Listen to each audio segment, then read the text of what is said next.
Now, out of the two errors, the main problem for Western society today is undoubtedly license. As we covered in section 1 of this series, people have thrown away the reference point in their moral compass and are following Satan in his do-what-you-want philosophy. It's destroying us. It's leading to poverty, disease, and bondage for society. We all see the decline. Even non-Christians notice something has gone wrong. But while they have no clue about the solution and are hopelessly lost in their sin, Jesus has revealed himself as the cure to their heart sickness and says to his followers, "Go into all the world and preach the good news." In other words, tell them about me.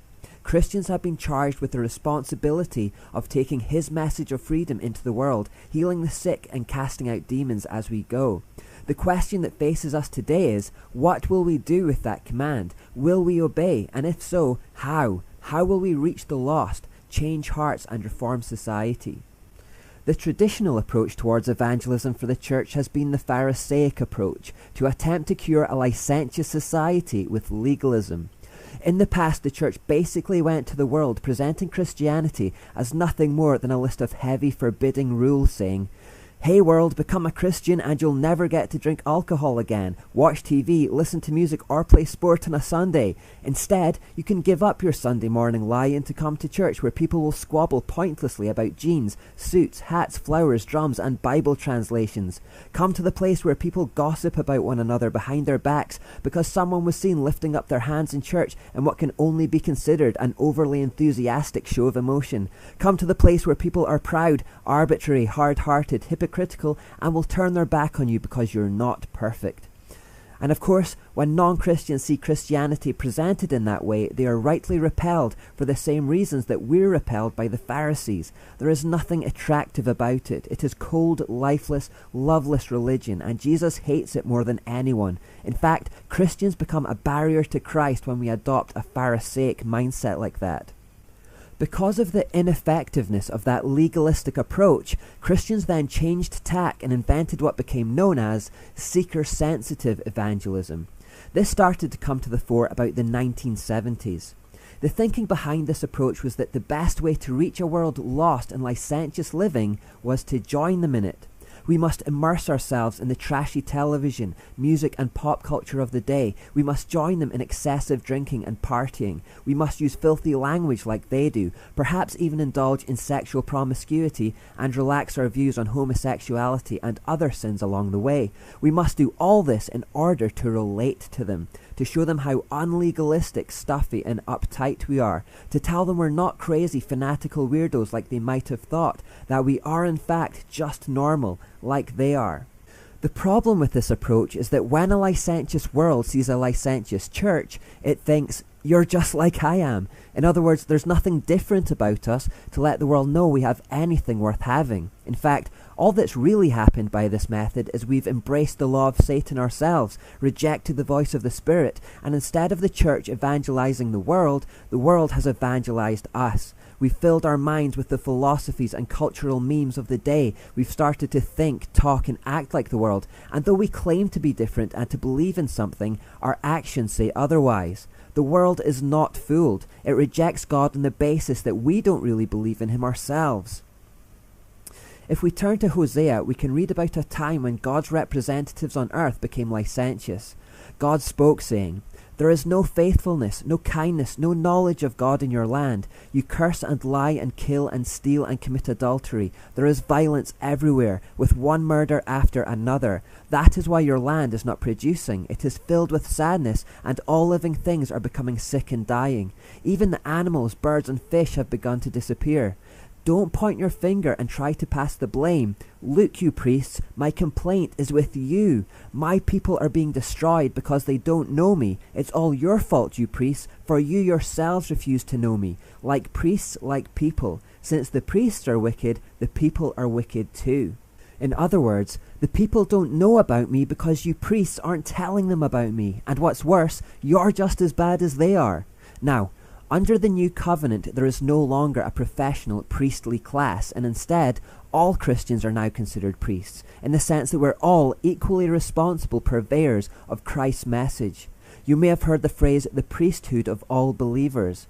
which means to make that passage relevant to today, we can reread it by replacing the word priests with Christians. There is no faithfulness, no kindness, no knowledge of God in your land. You curse and lie and kill and steal and commit adultery. There is violence everywhere, with one murder after another. That is why your land is not producing. It is filled with sadness, and all living things are becoming sick and dying. Even the animals, birds and fish have begun to disappear. Don't point your finger and try to pass the blame. Look, you Christians, my complaint is with you. These people are being destroyed because they don't know me. It is all your fault, you Christians, for you yourselves refuse to know me. Like Christians, like people. Since the Christians are wicked, the people are wicked too. God is having a go at his own people here and saying, why aren't you taking your responsibility seriously? Why aren't you being salt and light? We don't change the world by becoming like the world. We're called to be world changers, not world chasers. What we should basically realize is that both legalism and license are completely useless in trying to reach the world. If the church is legalistic, the world is repelled by the lack of warmth and genuine love. No one likes a Pharisee. But if the church is licentious, the world is unmoved by the lack of genuine, life-changing holiness. The quandary for the church then has always been, how can we be both loving and holy at the same time? The solution, of course, is to offer the true, uncompromising gospel. Remember how holiness and love met at the cross. Remember how the cross told us that God is so uncompromisingly holy that all sin must be punished with death, and yet also told us that he is so uncompromisingly loving that he would rather die in our place than let us be lost.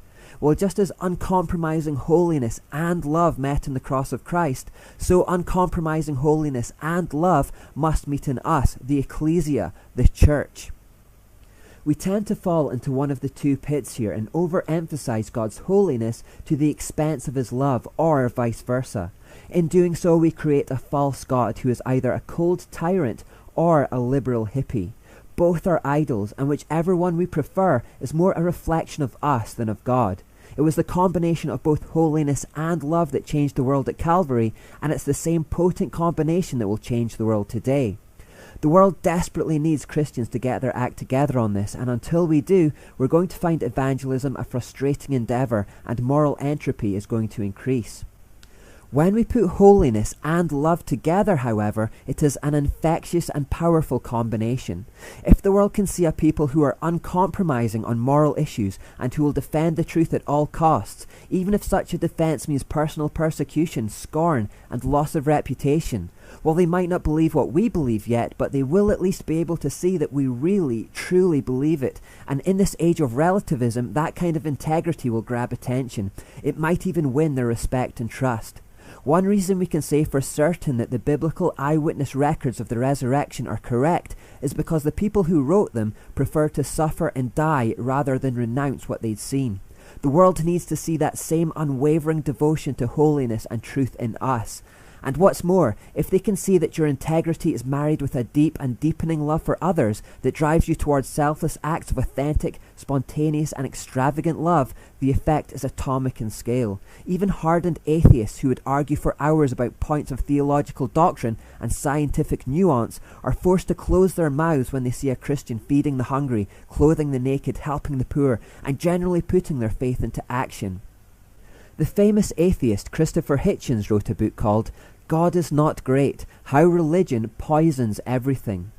That title would become demonstrably absurd in an instant if communities were flooded with Christians pouring out compassion to the sick and the hurting. It's impossible to argue against that kind of selfless love, and it can't be explained away because it's just so countercultural. In fact, it is exactly because the culture is getting so dark that Christian light can become so accentuated by comparison.